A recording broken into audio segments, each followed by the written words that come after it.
Hi, we're back at BTN TV. I'm Elizabeth West. I'm the editorial director of the BTN group, and I have a special treat right now. I got a 2 for the price of 1.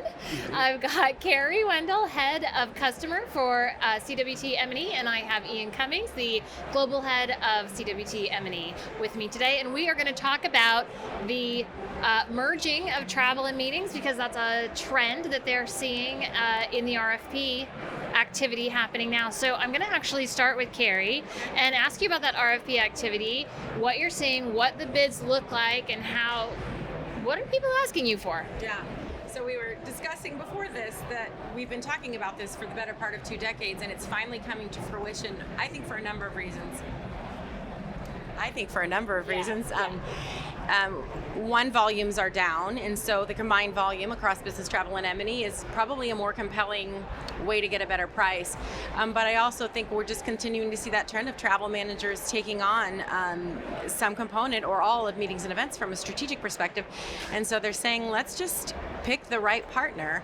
And part of our discussion over these years has always been the journey or the experience of the traveler, who really is the meeting attendee, just depending on what the trip is. So I think that's why we're seeing it, and we're jazzed about it, of course, because we've had this strategy in discussion and development and done and ready for a decade. Right. So we're excited. So we're seeing some actual adoption, and so the sourcing is one advantage, but also strategically for the organization, aside from money, what are some of the other benefits of bringing these two? They're not disparate, but bringing these two related skills together. Categories, I should say. Sure. So I think traditionally what we've seen is that the travel programs are generally a lot more mature than meeting and events programs. So we can learn a lot from the travel programs that are already in place, particularly around policy. So there's a lot more policy and rigor needed around meeting and events than what there has been in the past. So if you think about risk management and mitigation, then we can learn a lot from that. So I think that bringing it underneath those travel managers can really help develop the policies around meeting and events, and bringing the data together as well to understand with the risk where the travelers are, having tracking of them, and making sure that we're applying policy rigorously. Okay. Well, let's talk about risk for a minute, because you bring it up, and duty of care and risk mitigation are certainly topics that are very high on the priority list right now. Talk to me about how your clients are looking at risk right now when it comes to M&E, and what solutions or what strategies are out there for them that they may not have thought of before. Well, the way they're looking at it at the moment is it is number one priority, by far and above. All the surveys that we've done with existing customers, external customers, have all said each time that risk management, safety and security is by far their priority. How we're dealing with it at the moment? Well, with a lot of application of some of the learnings that we've had from the business travel side. I mean, we're seeing that a lot from the global customers as well. So. But also for M&E, like, we're talking on-site risk mitigation as well. There's a lot of process, like even at our show, which is kind of a microcosm here, because we're the business travel show on one side and the meeting show on the other side. And there's a testing facility in the middle. Of course. Yeah. And so that's one element of risk mitigation for the traveler. But what about for the show? What are the different requirements on site that you're seeing people implement? Yeah, they're changing so rapidly. I think one of the things we did is we wrapped an entire strategy around all of these questions you're asking, and it's called Safe Return. Okay. Last year it was about how do we make it through all the cancellations and help our customers know how to navigate through those strategies. This year it's about how do we get back to meeting live, and you're doing a great job, by the way. It's just great here. It looks great, doesn't it? I mean, but to your point, part of it is insanely detailed standard operating procedures about going on site, about being on site, about preparing the attendees and the travelers, and behind the scenes giving them benchmarking that's both qualitative and quantitative. So saying you're going to plan a 100-person meeting, how many of those 100 people invited are likely to actually show up live? Is it 60%? Is it 20%? And then how do you manage to that? And so being able to provide that kind of data across to all of our customers, we hope, has driven a lot of value. But it's from that detailed SOPs around everything, like you're talking about testing and safety and travel, all the way to the more ethereal or strategic level. Like, how do we help you plan for 2022 and 24 and beyond? So, and I think as well, it's difficult because there's so many different applications across the different markets. Yes. So one of the things that we can do is help consolidate that Right. and give advice on which markets to go to. I mean, I think I heard somebody quote that the UK government has changed its policy 50 times so many far. times, right. So it's so difficult for people to understand. We can help companies with that understanding. And then, of course, you can bring into it the hybrid element. So hybrid is obviously just a mix of live and virtual.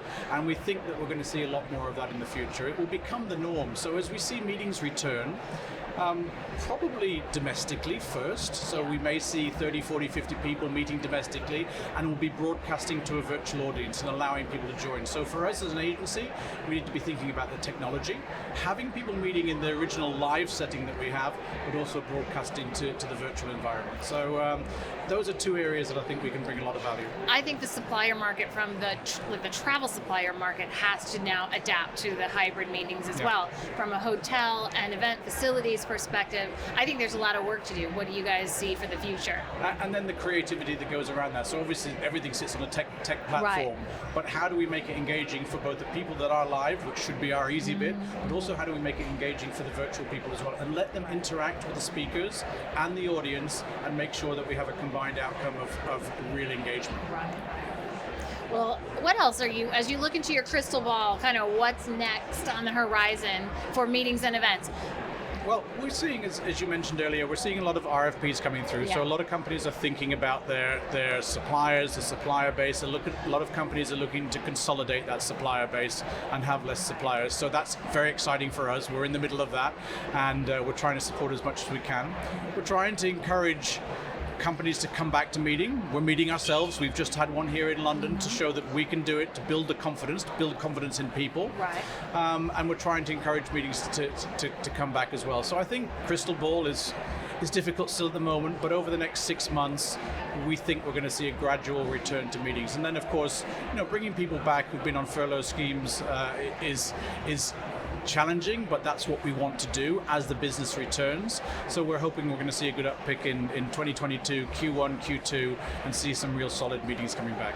I agree, and I think that there might be this, and people have talked about this, it's not just me thinking, but this new type of meeting because of the distributed workforce and the sort of smaller internal meetings that will proliferate if we really do kind of transition to this distributed workforce model. Is that something that an agency or a solution provider like CWT M&E is invested in, or is that a different business? Well, it's interesting. The lines across what is a meeting, what is an event, they blur over time, and everyone has a different definition. I will tell you one of the most interesting things that's happening right now, which is very much in what you're asking, Elizabeth, is that we've got a small meetings tool or simple meetings tool called CWT Easy Meetings, and it's fairly straightforward, direct booking. But what we're seeing now in these bids is customers getting excited about the tool and then saying, can I put my campus inventory in there? And can you put inventory like Regis officing space in there? And because they're trying to provide solutions for exactly what you're talking about. So maybe Ian would call that a meeting and maybe I wouldn't, but it doesn't matter, because if we can add value and ease the process, and thereby, and you know the name of the game with strategic meetings management is adoption, right? If that keeps more customers in the fold, in the tool, then we're good, right? We're achieving the end game. And I think back to that definition between meetings and events. I mean, what we're seeing a lot more of now is customers putting the events into the strategic meeting management program, and that's really important for us because we want to encompass it all. Why should larger scale events sit outside the program? We'll still give the marketing director the opportunity to make the choice, which they want to have, and they're very involved in that, and they own the budget, but we can still wrap it within the program and make sure that we track the data, make sure that we track the people, and make sure that we apply the safety and security measures that we need to. Exactly. And what should we call that, Ian Cummings? We call that total meetings management, which is also how our customers are now coming to bid. I mean, 15 years ago when we first met, the bids, the SMM bids never included. It was just a slice. It was just a slice. And now they're coming to us saying, everything under one roof. We need you to provide everything. So that's total meetings management to us, and it's New in so much that we've been waiting for it. It's amazing, but it's happening right now, Yeah. and customers are succeeding at it. Okay. It is possible. We've seen a big mind shift change on that. Totally, yeah. That's great. You guys have been great. That is a wrap for BTN TV for this segment, and I appreciate you watching. Thanks, guys. Thank you.